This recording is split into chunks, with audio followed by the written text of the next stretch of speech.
how are you bro and sis, apa kabar? Kembali lagi di podcast Thanks Sprintil. Masih bersama saya lagi Ira Kania. Di podcast Thanks Sprintil yang ngomongin ya macam-macam deh, lots of things lah pokoknya. Makanya namanya Thanks Sprintil, alias ngomongin perintilan dan segala macam lah gitu ya. Sekarang waktunya ngomongin makanan yang satu ini, namanya lemper. Si lemper ini di setiap acara gitu ya, di snack box tuh selalu ada deh pokoknya. Itu lemper ini makanan ya yang terbuatnya dari ketan. Biasanya sih ada isinya abon, ada isinya cincangan daging ayam yang dibungkus daun pisang. Nah, ini sebenarnya adalah makanan kayak pengganjal perut gitu ya. Jadi sebelum makan besar biasanya kasih cemilan atau snack gitu ya. Ini dari mana sih asalnya? Ini favorit seluruh orang di Indonesia kayaknya ya, makanan lemper ini. Kalau zaman dulu itu lemper itu isiannya adalah kelapa muda parut yang sudah dibumbui. Tapi sekarang ini kesininya lemper itu isinya cincangan daging ayam, sapi, dan abon ya biasanya. Sebenarnya ada filosofi menarik di balik si lemper ini. Lemper ini kalau saya cari-cari info, dia adalah makanan asli dari Jawa ya. Awalnya sih sepertinya dari Yogyakarta ya, atau dari daerah-daerah di Jawa Tengah dan Jawa Timur. Lemper ini sebenarnya punya filosofi menarik ya. Ada wejangan Jawa yang kata-katanya yen dilem ojo memper. Yen dilem itu kalau disanjung, kalau dipuji-puji ya, ojo memper itu jangan takabur, alias jangan sombong. Nah, katanya sih ini si lemper ini dari wejangan Jawa itu, gitu. Lemper itu kependekannya dari yen dilem ojo memper gitu, kurang lebih artinya yang. Jadi ya kita harus tetap rendah hati walaupun kita dipuja-puji dan mendapatkan sanjungan ya. Jadi harus seperti lemper. Jadi harus seperti itu, padi, makin berisi makin merunduk, gak boleh somse ya. Makanya itu si makanan lemper ini selalu ada dan hadir di setiap acara-acara upacara sakral gitu katanya. Konon katanya menarik ya cerita di balik si lemper ini. Pokoknya ini makanan ini juga merupakan simbol persaudaraan ya. Jadi kalau misalnya kenapa di acara-acara, di hajatan-hajatan, terutama di daerah Jawa atau di resepsi, di acara syukuran, itu selalu ada lemper karena si lemper ini juga konon merupakan simbol dari persaudaraan. Jadi katanya nih kalau menyajikan lemper itu diharapkan persaudaraannya semakin erat, akrab gitu. Karena maknanya dari si tekstur lengketnya ini yang dihasilkan oleh ketan gitu. Seru ya cerita tentang si lemper ini. Makan aja biasanya kita ya, nggak ada deh cerita-ceritanya gitu. Pokoknya begitu ngeliat snack box ada lempernya, langsung deh dihajar duluan si lempernya itu, langsung aja dihap gitu aja ya.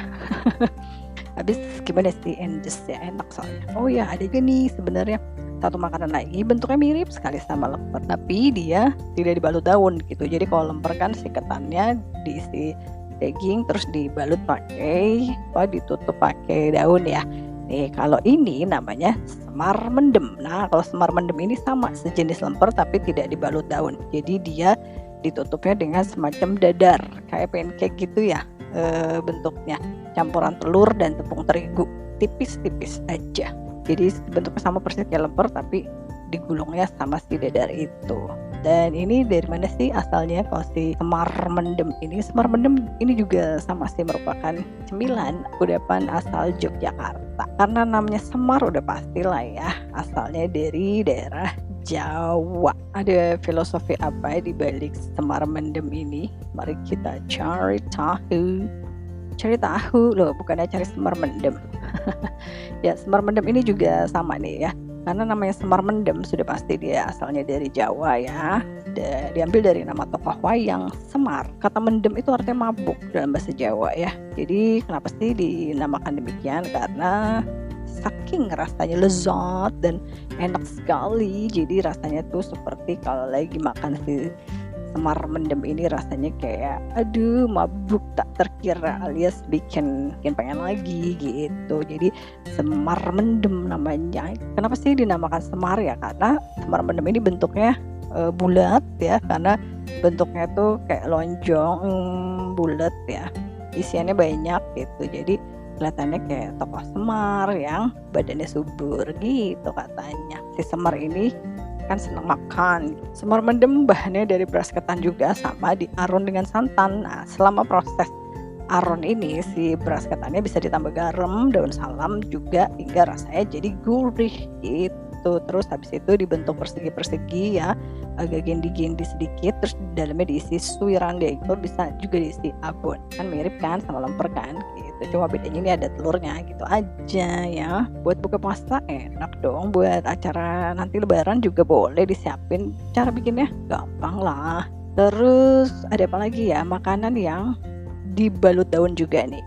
Ada makanan yang bisa jadi pengganjal juga sebelum kita makanan besar ya. Itu ada lontong. Nah, siapa juga yang tidak kenal lontong? Lontong ini asal dari masyarakat Jawa, terbuat dari beras, dibungkus dengan daun pisang, dikukus di atas air mendidih selama beberapa jam. Tapi ada cara baru sih sekarang bikin lontong ini, bisa pakai magic jar. Ada tuh beredar sekarang di WhatsApp grup gimana caranya bikin lontong tapi pakai magic jar.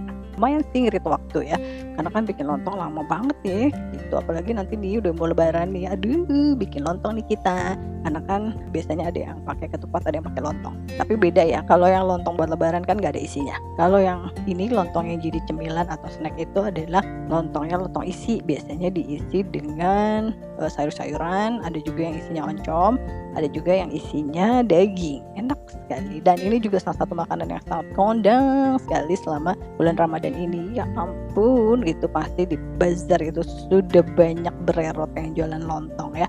Lontong, terus pasangannya sama siapa lagi kalau bukan bala-bala alias bakwan dan gorengan tahu ya. Terus dikasih bumbu kacang, dan atau ada juga yang senangnya makannya langsung digigit aja pakai cabai. Lain lontong.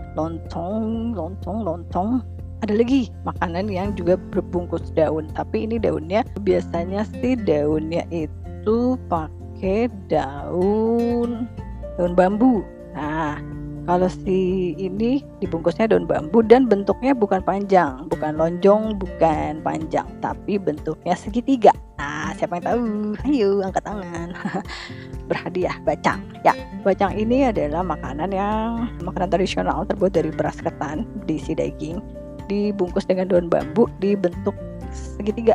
Nih, bacang juga salah satu makanan favorit tradisional di Indonesia yang asalnya dari Tionghoa. Sejarah dibalik si bacang ini ya biasanya selalu hadir di perayaan-perayaan suku Tionghoa di Indonesia, misalnya di Festival Pecun atau yang disebut dengan Festival Perahu Naga. Nah, ini adalah yang biasanya dirayakan setiap tanggal 5 bulan 5 penanggalan Imlek. Nah, bacang ini juga ya, ceritanya ini adalah muncul pada zaman dinasti Zhou yang dibuat karena simpati rakyatnya kepada Xu Yuan yang bunuh diri dengan cara melompat ke sungai Miluo. Ya wes gitu deh ya cerita-cerita tentang makanan berbungkus daun yang kondang di dunia persnack boxan. Apa sih bahasanya, susah bener ya, dunia percemilan ya. Oke, kalau begitu saya Iraki pamit dulu, nanti ketemu lagi dengan cerita cemilan-cemilan yang lainnya. Sampai 10-11 ya. Tetap jaga kesehatan, sampai jumpa lagi, bye-bye.